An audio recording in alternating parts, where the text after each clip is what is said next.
Okay, so what can you see up ahead? 40 sign. 40 sign? Yeah, excellent. So, what do you need to do before you speed up? Check the mirror. Check your mirrors. Okay. Mirror or mirrors? Oh, I've just been checking that one. Is that alright? What benefit do you think checking the right one might have? Oh, shows you anything overtaken. Yeah, so the middle one would show you anyone who is maybe thinking about overtaking you.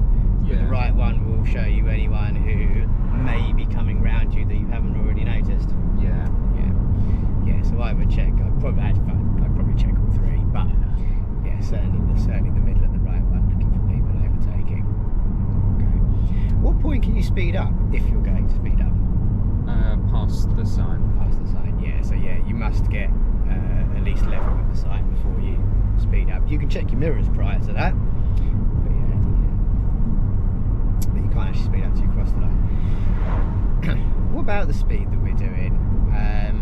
Do we have to do 40 now? It's 40 or The speed sort of appropriate for the road.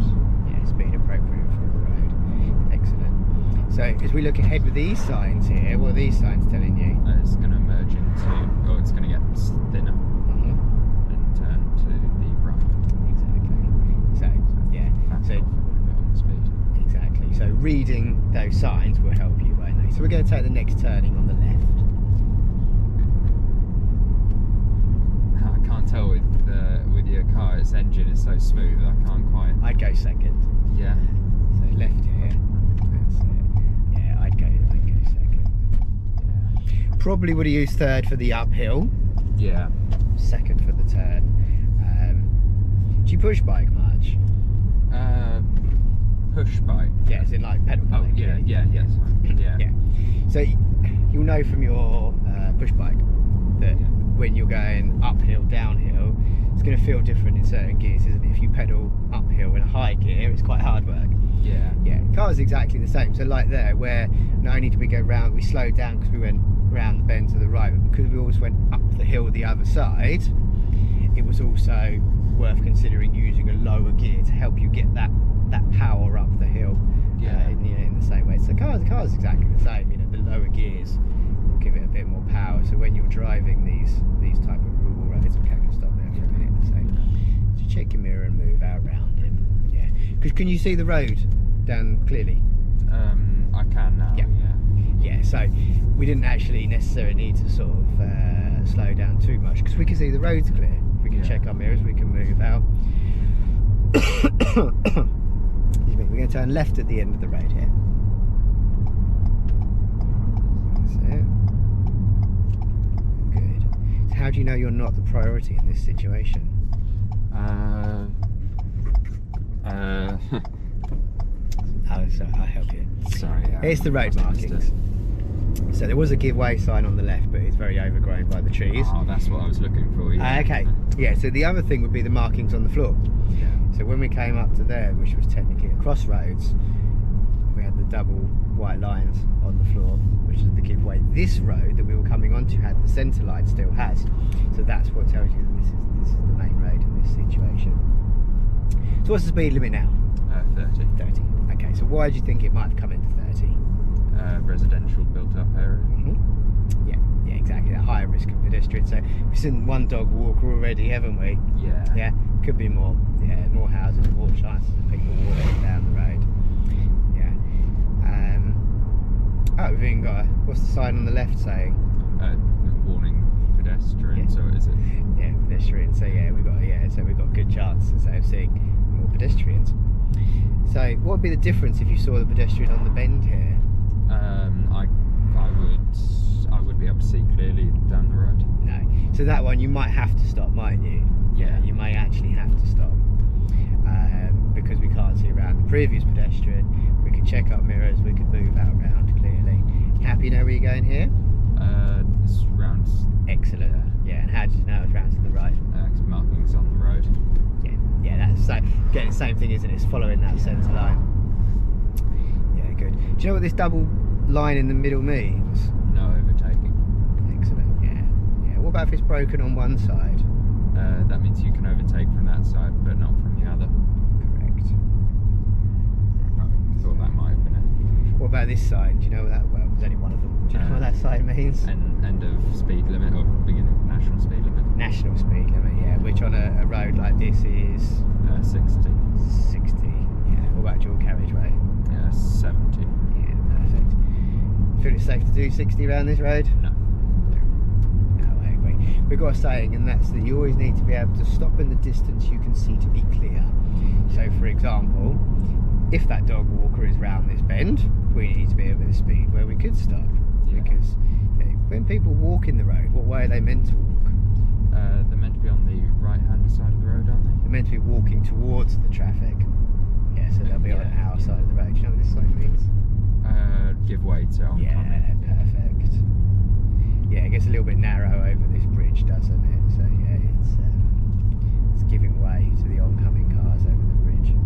Excellent. So other things we've got to be careful of as we go around these rural roads. We've talked about pedestrians multiple times. What other things might be on the road that we've got to be aware of? Tractors. Tractors? Yeah, it's that time of year. I know where we are at the moment. I think every time I go out I see a tractor. Okay, so why is the tractor a problem? It takes up more than a lane often.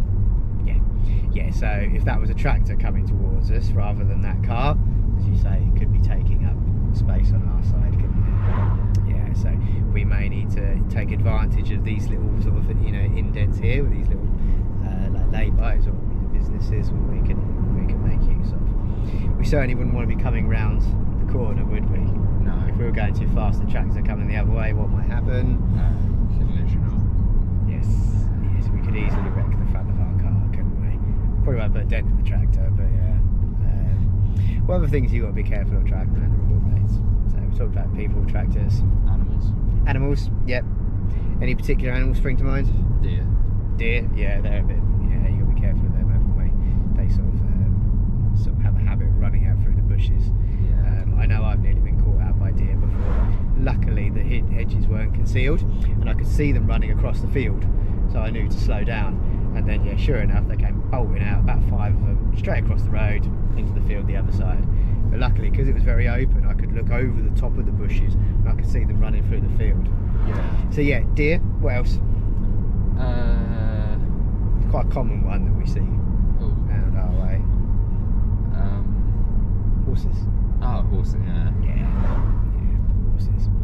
So you happy you know how to deal with a horse? Have you ever come across a horse while you've been driving? Never come across a horse. I remember I learned about it for theory, but I can't remember the exact what the procedure is for a horse.